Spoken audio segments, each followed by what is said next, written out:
What's up guys? For today's video, makakan kita ning hinamisa naman ka na inayunan inbutunin man ka.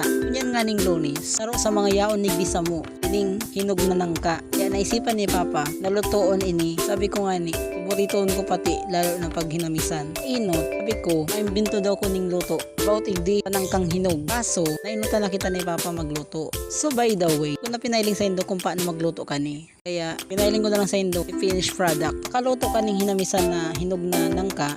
Sabi ko, gutom na ko. Kung na daw mainit magkakan. Tistingon taning namitan ning luto ni Papa. Sa grabe nga ning kutuman ko, nagkaramil ko na si buto kang hinog na nangka. Sabi ko, may buto pala ning hinamisan na ni. Hindi ko nag-aaram. Ito pala, si mga butong hinali duman sa nangka, hinayon duman sa luto. Karangot ko nga ni kang butong ini. Sabi ko, ang lasa palang gani garo malang mani. Lalo na napakuluan. Ano yan, mainit na tubig. Chowing! Papailing ko kuta sa Indo ang kakakan ko. Kaso lang, sabaw. Inot nga ning pagpailing ko sa Indo, nag-uro si sabaw. Pupurotong ko kuta. Kaso, kuman na purot. Chowing! Grabe ang usok ay.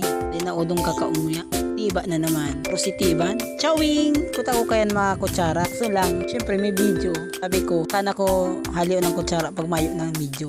Turong gaon ko na ni. Chowing! So by the way, salamat pa lang sa mga perming nagdadalan kaning mga vlog ko. Ram kong makanoson, pero yaon pa mang giraray ka mo nagdadalan kani. Paman kaya nindo na napuon pa man lang, kaya arog ko kani. Bye-bye!